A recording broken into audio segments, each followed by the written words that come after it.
heavy rants aside about the state of sports games and video games and capitalism, we did lose to Houston, which again isn't totally ideal.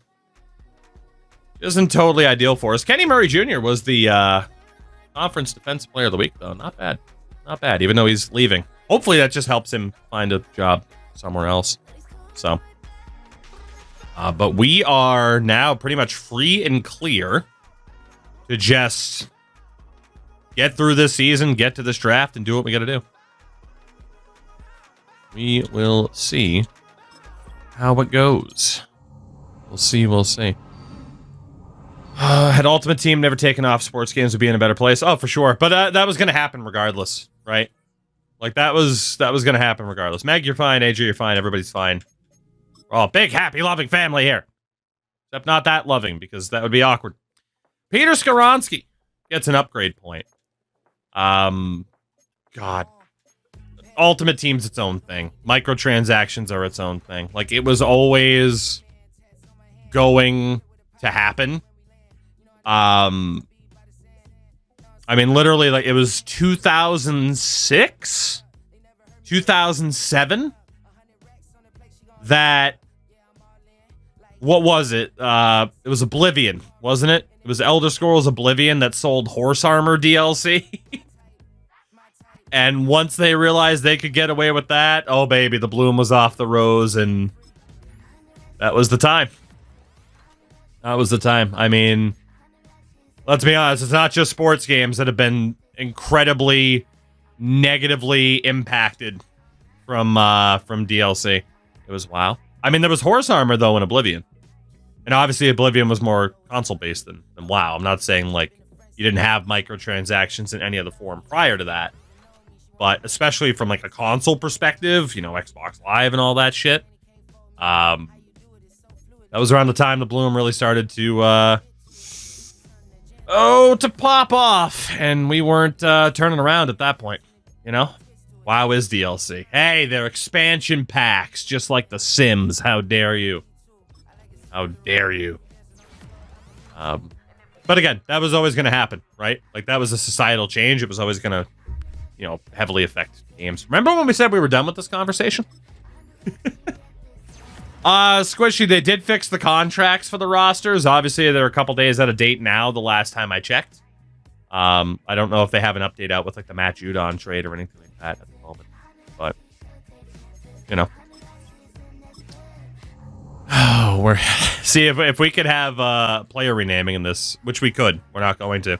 I guarantee someone would name it Min-Maxing Profits. Would be, like, our starting right tackle.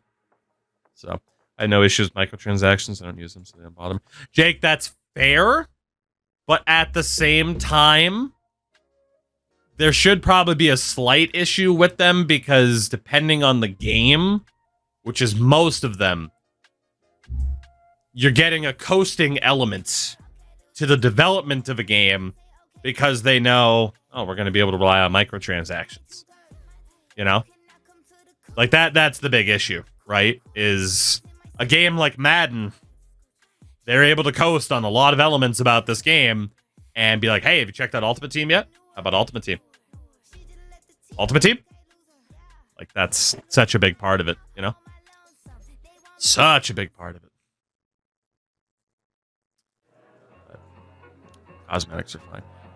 Yeah, I mean, in the grand scheme of things, like, I can look at a game like Rocket League or a game like Fortnite and say, are there elements of, like, gameplay or something like that that aren't being addressed because of the microtransactions and the cosmetic items? And I can't imagine that elements like that are being affected. Sorry, I'm also trying not to make a stupid choice like this. I can't imagine, you know, like, elements of gameplay in a Rocket League or a Fortnite are being affected by the cosmetics. But a game like this, you know, Madden's being heavily affected because they're just resting on their laurels with Ultimate Team, you know? So. I knew a guy who spent $100,000 on WoW and went bankrupt. response to that other than that's sad. Are you possibly going to spend $100,000 on Warcraft? On being the very best, like no one ever was. I played Warcraft for 2 years in middle school and said, nope. Nope. Not for me. Fun game, but yeah, just the time investment, the money sink. It's like nothing. GTA makes microtransactions for safety with online Dynasty. Just call them NIL and oh god. Yeah, you know, AJ, that's Warhammer. Different things. Yeah. Also, Nesta. Let's not say that too loud. You know. I'm sure they've thought about it. I really like default. I mean, you can look at a mode and be like, "Oh shit." For an Ultimate Team style mode, this isn't that bad. While still acknowledging, like, oh man, like our elements have elements of Ultimate, have elements of FC taking a back seat. Yes, especially with like career mode, pro club stuff like that. How long until franchise DLC? I think if that would have happened, it would have happened in Madden already. Gotta be honest, I think it would have happened if that were to ever happen. Can we lose to the Raiders, please?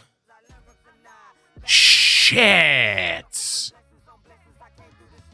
Okay, well, we beat the Raiders. Now we're up to 3 wins on the year. Oh, dude, Arizona's at 2. Uh-oh. Beat the Chargers, beat the Raiders, and now all of a sudden we definitely have... Wow, Will Levis fucking went off, too. Son of a bitch. We definitely have some competition now for a potential top pick. Oh, man. Okay. That's not great. Career mode seems to be catching up slowly but surely. I actually don't know if CFB is going to be a yearly release. I do not recall what they said. I hope it isn't. But, based off of how much money they made this year off of it, probably. It probably will be. Let's be honest. You make that much money, granted, I mean, they're going to be misguided because they're not going to make that much money again. Like, this was a decade in the, in the making. Perfect storm to make a crap load of money. Mr. Murray and Haskins, you're both leaving at the end of the year, so just auto-update you. Alright, again, we want to lose games, so there's no point in playing. If we lose to the Cardinals, it's pretty much guaranteed we won't have the first overall... If we win against the Cardinals, it's pretty much guaranteed we will not have the first overall pick. And we did win. Son of a bitch. We lost to the Texans, but then went back-to-back games against the Raiders and the Cardinals. We're now 4-11 on the year. Shit. Is Penix the fucking starter for Atlanta? Oh, man. Okay. Well, we just absolutely screwed ourselves out of a chance for the first overall pick, but as long as we still end up top 5, it won't be that bad. We still have Houston's pick, so... Had any cool extended storylines yet? Nothing too crazy. But also, I can't imagine too many proc when your team is trash, you know? Jeff Simmons gets an upgrade point. Getting better as a speed rusher. It'll be a sad day when we trade him away. Not the... depress the Titans fans already, but just be prepared for it.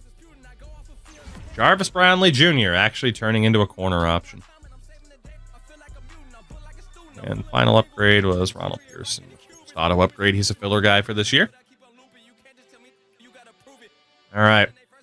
Penultimate game of the season. My way of testing to see if Endo's here. Cleveland, who are 6-9. If we win 3 in a row, I am going to be depressed. I am depressed. From 2-11 to 5-11. Stop winning!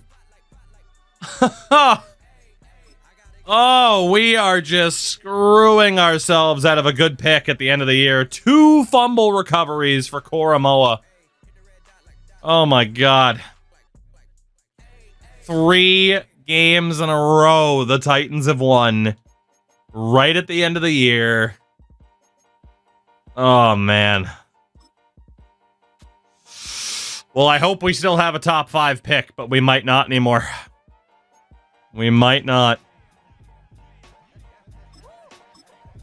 Shit, dude. Oh, what a terrible, terrible day. That hurts. Final game of the year is against the Broncos. God forbid it's 4 wins in a row. It's like the game's punishing you for tanking. Yeah. It's like, oh, you're going to turn off firing and actually try to tank? Screw you. All right, well, let's see then. Our final upgrades. We actually have quite a few. Oramoa. We have proven is a pretty damn good middle linebacker, and we got him signed for quite a few more years. +3 block shedding. JC Latham, who again we turned from a tackle to a guard, and I mean he's now a legitimate 84 overall. Like, he's a monster. Andre Sweat at defensive tackle. Again, there's still a lot of negative morale with this team, but obviously he's now above an 80. It's good news for him. Josh Uche. It kind of sucks. Like, I was really excited for signing Josh, but kind of got overshadowed really quickly because of our draft. Not sure how much of a key player he'll be for us. Mr. Washington. Still like him as a second choice tight end. Just how well-rounded he is. I really do like the dual threat we have with him and Okonkwo. And then Jordan Phillips, I mean, whatever, you're leaving at the end of the year, but just make it better. It's fine. We are definitely set up well to do good things, great things in this offseason. But before that, time to sim the final game of the year. Again, no point in me playing it, because to play is to try and win, and we want to lose. Vernon, what's up, man? First half was awful. Thank God they look better in the second. Okay, we did lose our final game of the year to Denver, as we finished with a record of 5-12. Certainly could have been worse. But it also could have gone better for us. Let's take a look at the standings here.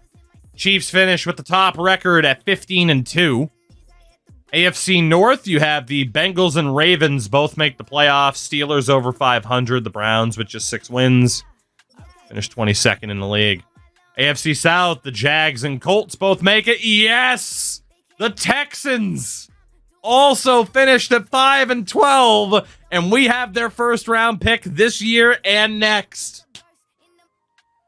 I'm a little bit upset about us also finishing at 5-12, but to know that we have, you know, Texans finished 25th, we finished 26th. We have 2 top 10 picks this year.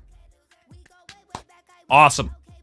Awesome. So we can keep one and then trade down with the other if we chose, or we could package them together, take a home run shot. We'll see. AFC East, only the Bills made it. The Patriots bounced back in year 2 with a 9-8 record. The Jets and Dolphins both disappoint. Damn. How'd we get both? We traded the 10th overall pick last year. It ended up being a really good defensive player, but we traded down.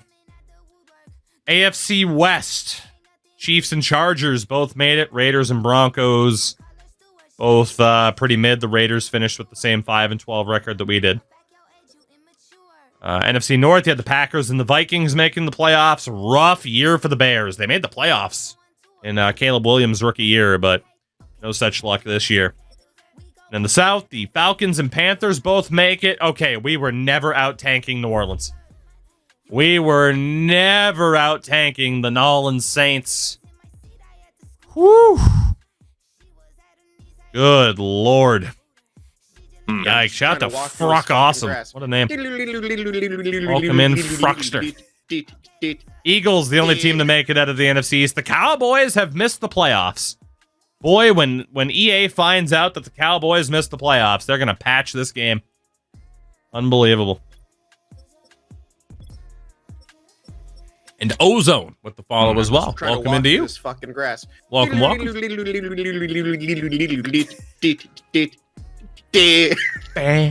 So again, we have the Texans pick at 25. We have our own pick at 26. 2 picks in the top 10. But yeah, out-tanking Collins and Arizona was highly, highly unlikely. I think at best we could have hoped for a top 3. But then again, we also won 3 of our final 4 games. So that kind of sucked. In terms of our stats and league-wide, take a look. Will Levis this season, 3,500 yards, 24 touchdowns, 15 interceptions. Malik Willis also had a touchdown and a pick. Not bad from Will. I mean, I threw a fair amount of those interceptions in one game where we, just forced the ball to Okonkwo over and over again for his breakout. But, yeah, all things considered, Will's not bad, but no breakout moment for him. He's 26 already. Like, he's fine. He's fine. But he's never going to be the guy. So, we might be looking at quarterbacks this year. For the running backs, not amazing in terms of yardage between Pollard and Tyjae Spears, who missed a good amount of games this year. Each had 6 rushing touchdowns, though. Levis 4 on his own. Rushing-wise, the reception king was the UDFA rookie Ryan Wimbley. Yardage king was Calvin Ridley. Over 1,000 yards with 9 touchdowns, but good seasons for Reed and Wimbley. Onko as well. 4 touchdowns. On the O-line, Andre Dillard's a filler player, and Skaronski and Latham are the only 2 long-term guys we really want here. So, defensively, our tackle leader was Owusu Koramoah, who was all over the place this season. Our sack leader was 7, was Jeff Simmons. Nobody else had more than 2. Not ideal. Pick leader with 4 was Kenneth Murray Jr. Not a single interception for a certain rookie corner, although Jarvis Brownlee Jr. had one this year. And then Dicker, 8. Oh, my God. 12 of 18. I didn't even miss one with him. I made the only one I took with him this year. So, in terms of get dicked, I guess we did. Actually, that's good, though. Tank Commander Dicker. I salute you. From a national perspective, passing king was Patrick Mahomes, as he, Dak, J.J. McCarthy, and Joe Burrow all broke at least 4,000 yards. The touchdown king with 40 was Dak. Mahomes and Jordan Love and Josh Allen all with at least 35. This game loves J.J. McCarthy. Loves him. Only at Star Dev, but yeah, this game loves some JJs. An 84 overall right now. After 2 seasons. Rushing leader, Mr. Bijan Robinson. Got Josh Jacobs up there. Isaiah Pacheco as the top 3. Etienne and McCaffrey, round out the top 5. Most touchdowns, A.J. Dillon with 18 for the Chargers, who made the playoffs this year. Bijan's up there, as is Zach Moss for the Bengals. Most fumbles, Aaron Jones. Always intrigued who has the most fumbles. Reception king was CeeDee Lamb with 106. We also had Kelsey, Jefferson, Puka Nacua, and Jamar Chase with at least 100 receptions. Yardage king, though, was CeeDee Lamb at 1,500. Ayuk's up there, Nacua, Jamar, and Tyreek Hill. The touchdown leader was Ayuk with 17. She Rice was up there, hopefully staying off the road. And then D-Hop, who, of course, we traded to the Packers last year. He won a Super Bowl and then signed in Minnesota. So, interesting career path for DeAndre Hopkins. Blocking-wise, fucking shout out to Christian Haynes. Apparently he had a great goddamn year. Holy hell. Worst offensive lineman was Fuaga again. 2 years in a row. He has just been the absolute worst lineman in terms of sacks allowed. It was a rough year in general for the Saints. Holy shit. I almost, there was an argument for me choosing the Saints too, to rebuild instead, and might not have been the worst call. Nakobe Dean led the league in total tackles. Pete Werner's up there. Jermaine Pratt. The sack leader with 20.5. Max Crosby leads the league 2 years in a row. Myles Garrett was up there. Rashawn Gary. Quentin Williams. TJ Watt. The pick leader with 8. Cooper DeJean. The DeJean. Cooper Deej. Patrick Surtain was up there. Sauce Gardner and J.J. Rucker who was obviously a rookie for the Bengals. 6 interceptions as a rookie. God damn. Kicking wise, most attempts made was Chris Boswell for the Steelers, but 100% for Matt Gay on the Colts. Wonder who will win kicker of the year. So, AJ, fair enough. I had a feeling you'd like it. It was a hell of a promo. Packers players leave for the Vikings historically is on point, though, right? There you go. Look at the league as it was. I do want to...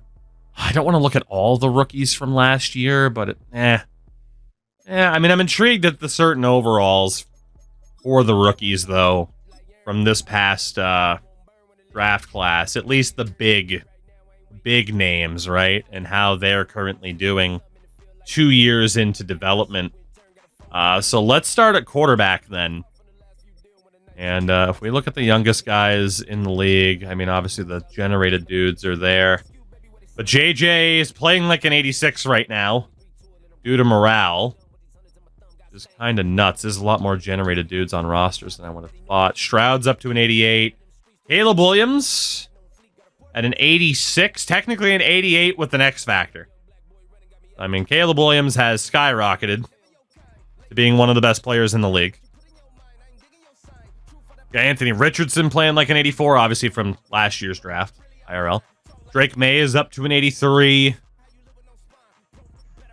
Jaden Daniels, an 81, technically higher because morale's bringing him down.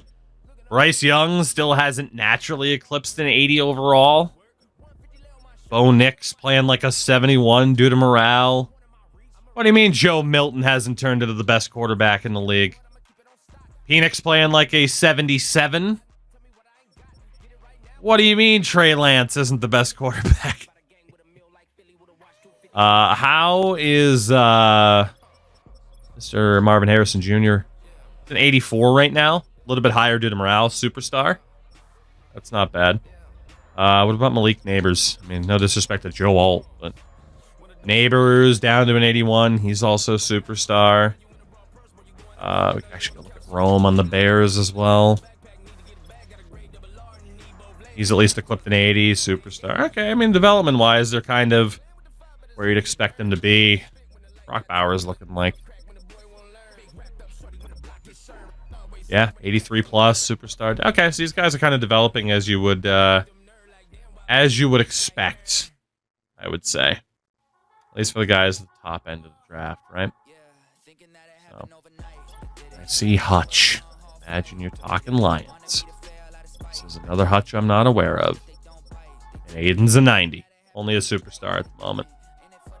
St. Brown, though, is apparently a 98 with an X factor. So, in this timeline, and hopefully in the real-life timeline, the Lions fans eat really, really well. So that means the playoff bracket looks like this. KC with another first-round bye. It is Jacksonville, Baltimore, Cincy and Indy, Buffalo, and the Chargers. Packers have the first-round bye, the defending champs. It is Falcons and Niners, Seahawks and Vikings, Eagles and Panthers. The Panthers make the playoffs in 2025. AJ, he goes to shows all the time. I'm very jealous. Very, very jealous. So mock draft 3 has the Saints taking defensive end Jimmy Younger first. Michael Howard still projected for the Cardinals. It has the Raiders taking Dylan Rubin. Okay. AJ, I don't think so. I hope so, but I don't think so. It has us taking Jimmy Porter 7th and Chris Hunt 9th. Interesting. Only one quarterback projected for the top 10 right now. David Oberg. Ooh, depending on that deep accuracy. Pretty good. Okay. Be an interesting draft for us. It'll be interesting. Alright, so what do we need to do here? Let's upgrade some players. We got the staff upgrades coming up too. Wheels, I wouldn't be surprised, to be honest. Amani Hooker gets an upgrade point right before we let him walk to free agency. So.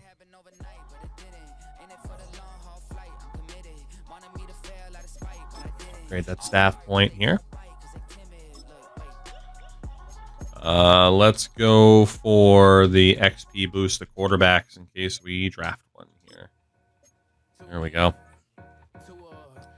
There we go. There we go. All right. So again, our season is done and dusted. Don't have too much else to do here except get to free agency. Really quickly, though, the Bears fire Matt Eberflus. Totally not Sean Payton. Fired by the Broncos. Jonathan Gannon's out in Arizona. Brian Daboll's fired by the Giants. Dennis Allen gone from Nolans. The Texans have fired their head coach 2 years in a row.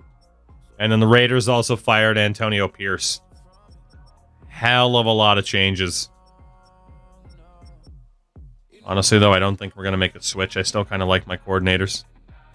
So, let's see what happens in the playoffs.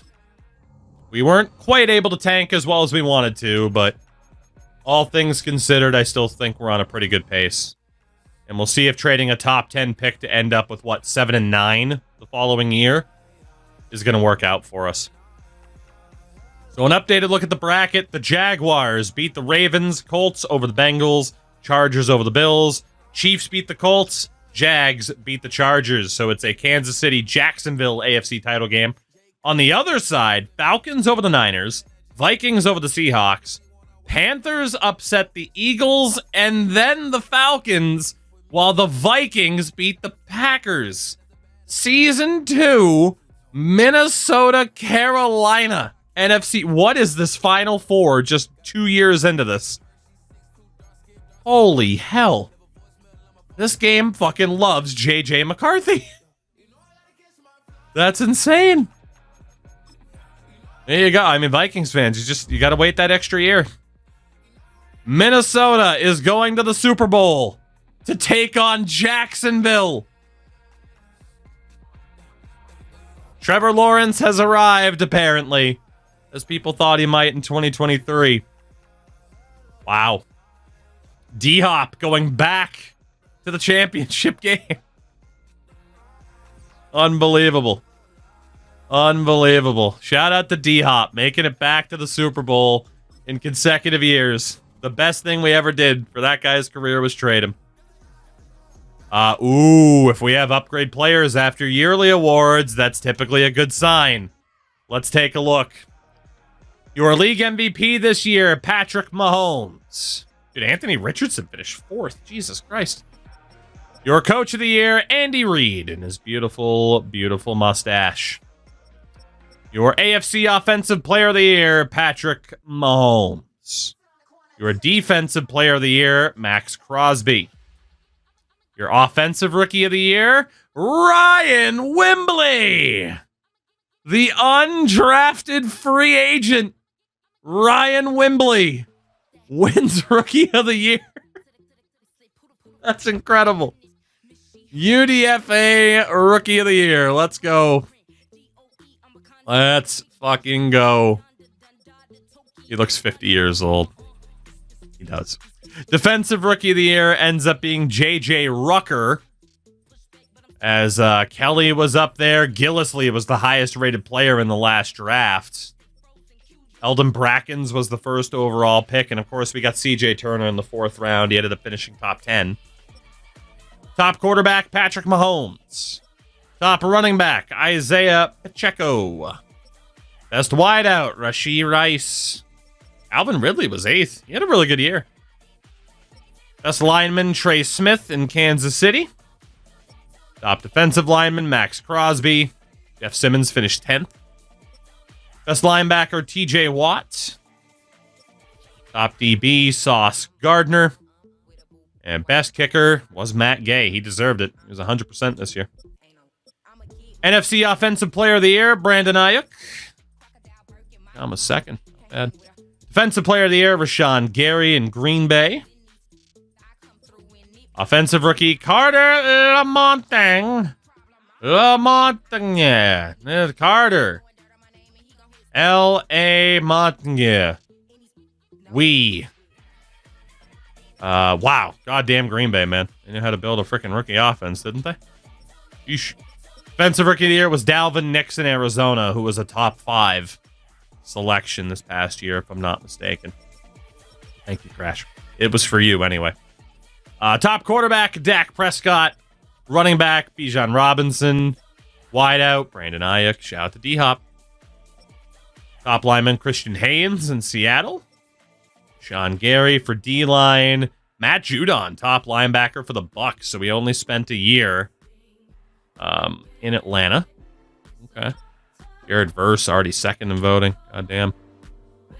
And shout out to Mr. Joe Tryon Shoyenka, which is good old Shoyenka. Maybe the best name in the league. And then Cooper. Top DB already. God damn. Best kicker, Dustin Hopkins. Great actor. Someone will be like, actually, that's not his name. Shut up. It's a joke. You're a winner of the 2025 Soupity Boopity. After we get this lovely upgrade on Mr. Wimbley. Did he go superstar, by the way? The UDFA challenge, guys, that we do every year might be alive and well. UDFA wideout Ryan Wimbley at 21 years old is already superstar, and we have him signed for like 7 fucking years, dude. The UDFA only challenge might be alive and well. He might be an old-ass man, but look at that term. And he's already a superstar. Unbelievable. Unbelievable. He is an absolute beast. We pretty much found our number 1 wideout already, which is hilarious. Don't forget about having to resort every time at the free agent screen. Oh, it'll be a pain in the ass, but man, if we can get players to develop like that, we might be okay. Will it be the Jags or the Vikings winning the Super Bowl this year? The answer is... the Jacksonville Jaguars are all elites. Jacksonville wins their first Super Bowl in franchise history behind MVP Trevor Lawrence. Super Bowl 60 to Jacksonville. Roger Goodell might actually jump off a bridge if he had to advertise the Jaguars being Super Bowl 60 champions. It'd be the worst day of his life. My God. Well, there you go. The Jags get it done. Even in Madden, the Vikings can't win a Super Bowl. So that is season 2 in the books. Mock Draft 4 is out, and whoa. Big time riser David Oberg moves up 18 spots, and our scouts view him as an arguable first-round talent. That would be huge to have him go off the board and have somebody else be available. Wow. Dylan Rubin is also potential first-round talent. Michael Vega, we don't know yet. Interesting. Apparently, we are going to have picks 7 and 8. Okay. This will be interesting. This will be interesting. The worst day of Goodell's life was when Brady came back to the Super Bowl. Oh, Crash, you should have said Bill Oberg. You should have said Irish Bret Hart, probably. So close. 2025 retirements. Ryan Tannehill's gone. Harrison Smith, we lose. A bunch of our old dudes that we brought in for 1 year, including Joe Flacco. You know, Smith and Tyler Lockett are gone. Brett O'Hart. Kyle Van Noy. Michael Thomas, Stephon Gilmore, and David Andrews.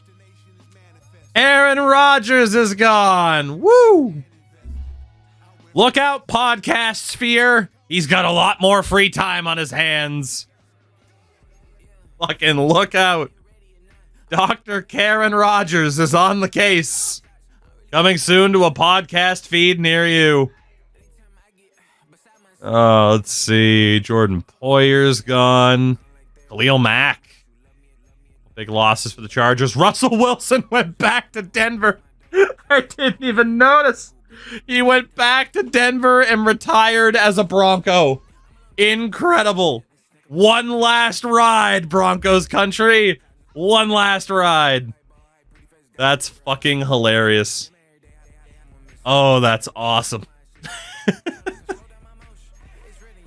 That's beautiful. Ah, Taysom Hill's gone. I don't want to live in a world where Taysom Hill isn't an active player anymore, you know? Oh, man. As a Broncos fan, I was hoping to never hear that saying again. I'm so sorry, but you know that's going to be a meme for a real long time. A really long time. That's not going anywhere. Off-season workouts, Mr. Young. Millions of dollars. Josh. Let's work on Josh here. The Rodgers tweet on the screen. Oh, I didn't even see it. Hold on. We got this meeting first. Coach's office. Look at that table. Oh, Josh. Welcome to the fucking gun show, eh?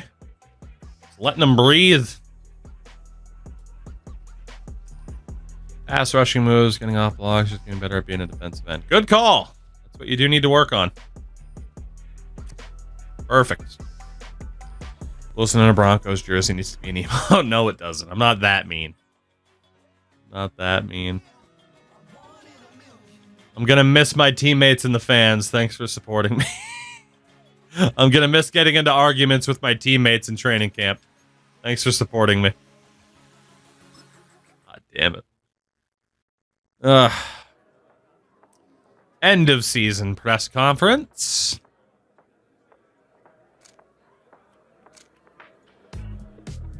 Hey, you. Oh, I wish I could open up the press conference by saying, hey, you guys. What's our plan for the upcoming offseason? Well, it's not to win the draft. Because I did last time and you said, fuck you. There is no plan, only food. What do you mean, no plan at all? Of course, no plan at all. We're happy with our talent. We got a great group of guys here. Guys being dudes, just saying this current roster is good enough to be a playoff. How the fuck did I say that? He's the fucking trap card bullshit. Sounds like you're covering your bases by being non-committal. I'm going to cover your bases by shoving my entire arm up your ass and ripping out your heart from the back. Morale is dropped by 5 for all players. Goddamn fake news media. Bullshit. This is bullshit. Player upgrades, are you sure? It's probably practice squatters, right? Yeah, it is all of our practice squad guys. Let's just auto-upgrade them. Not taking the time. Didn't think that was possible. Oh, just you wait. Just you wait.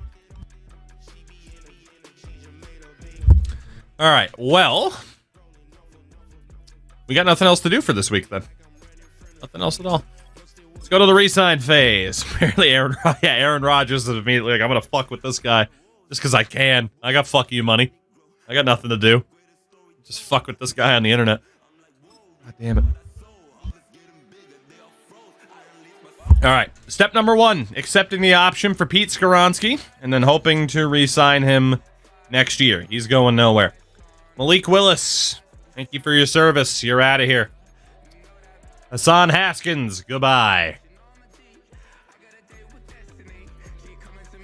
Ronald Pearson and Andre Dillard, you're both gone at left tackle. Charles Leno Jr., goodbye. NPF, goodbye. Mr. Burford and Jack Driscoll. Oh, Driscoll! You're both gone. Reduns, you're duns. And buns. Freeland's gone too. Gordon Phillips is leaving. Joseph Tsai is leaving. Arden Key is gone. Kenneth Murray, even though he wants to stay, I don't really have the room for him, so he's going to go. Zach Cunningham is gone. Monty Hooker's gone. Cameron Dicker and Trenton Gill. Everybody must go. Everybody must go. That brings us to free agency. So again, we're going to have a lot of money to play with, but it doesn't necessarily mean we're going to sign anybody. Let's take a look at the roster, figure out our plan for this offseason, both in free agency and at the draft. Clearly, we need to look for a Levis successor or backup. Clearly. Running back. People are, of course, pissed. We need a third string running back. I mean, that can be, honestly, that can just be a mentor, right? That can be a mentor later on. So we'll mark that down as a preseason change. Look for a running back mentor. Fullback, we're good with Gerald Bass. Wideouts, we got Reed, Wimbley, Ridley. I mean, at best a project. At best. Not really a big position in need. Tight ends, we're good. Okonkwo and Washington, I love that as a combination. The only thing that we will need is a mentor at that position. We'll need one at wideout as well. But, yeah, that's about it for that. Left tackle, we got Wanya Morris, who is actually, he's a 68. So, I mean, we need a starting left tackle.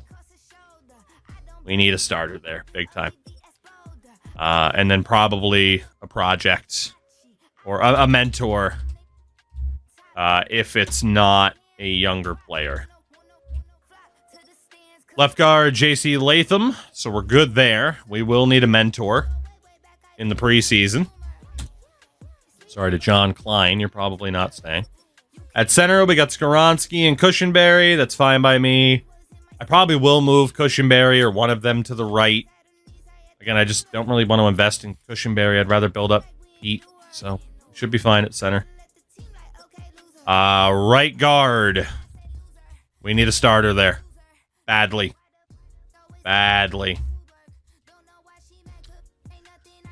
And we also need a starter at right tackle. Oof. Left end, we got Josh Uche. I mean, a mentor won't do much for him either. He's just kind of what he is. Like, we'll need a backup. Right side is Jeff Simmons. We kind of have Jalen Harrell there as a backup, but I think, again, just a backup in general will be nice. Defensive tackle, we'll need a mentor. Outside linebacker, we'll need a mentor because Wheatley's our guy. Usu Koromoa's fine. We got Cedric Gray. I think, again, there, just a mentor would be nice. And right side, Harold Landry, James Williams. I mean, Landry can still be the starter for now. Honestly, James Williams can probably be the backup. We're probably, again, looking at a mentor role option. Corners, we're good with those four. All we need, off-season mentor. A Woozy at free safety. So we'll need a backup there. And then we need a starting strong safety. We'll need a kicker. We'll need a punter. The only kicker we have is Adam Wilson, and we know he's not that good. Confirmed, we have picks number 7 and 8 in the first round this year. We'll have 2 picks in pretty quick succession in the 3rd round, 6th round, and then a lot of picks in the 7th so far. Not bad. So the good news is there really isn't that much that we have to do, which leaves us quite a bit of maneuverability.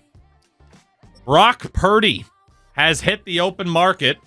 We have no chance in hell of getting him. He's gone X Factor. The amount of fucking money. He's expected to get $60 million a year already. The amount of money we would have to pay him to convince him to come here is not worth it. Absolutely not. Even though he is only 26. And then again, guys like Sam Howell, Kenny Pickett, Desmond Ridder, like we already have Will Levis. So the replacement isn't going to come from the quarterback position. That is for sure. But yeah, Brock Purdy is out there.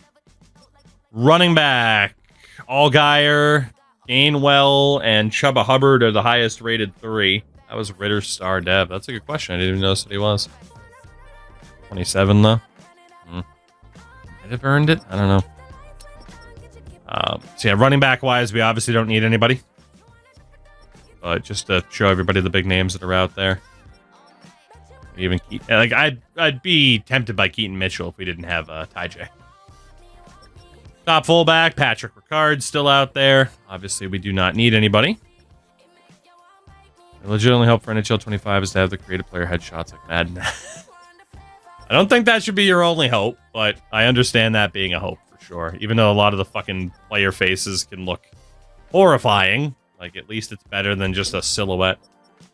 Top wideout, Drake London hits the open market, as does Jameson Williams, but again, we'd have to overspend so heavily. And we'd be looking at more of a project. D-Hop's back on the open market. Just wondering if there are any younger players who might be able to build around. But yeah, nobody that we need there.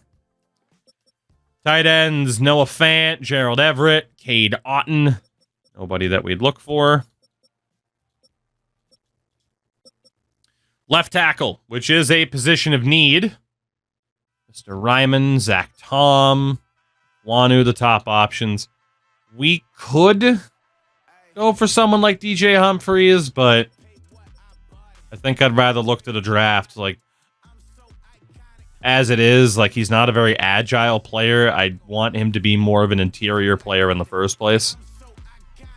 So maybe we'll consider him in a minute.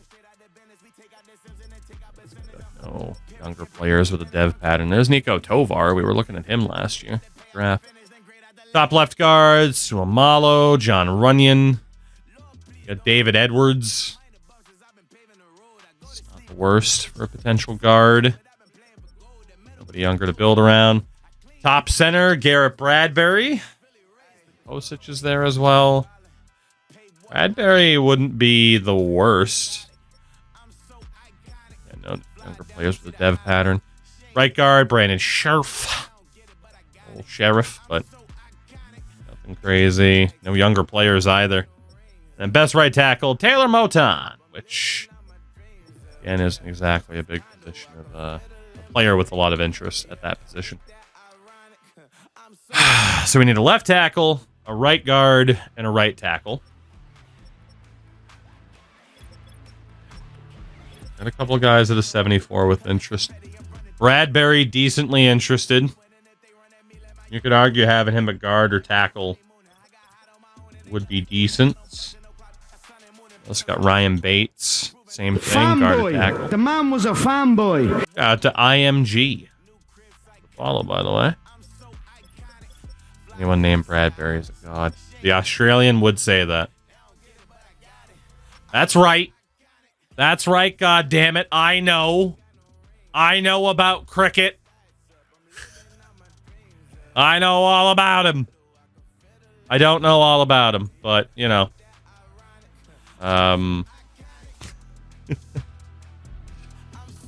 God damn it. That's Bradman. Whoops. Bradbury was a speed skater.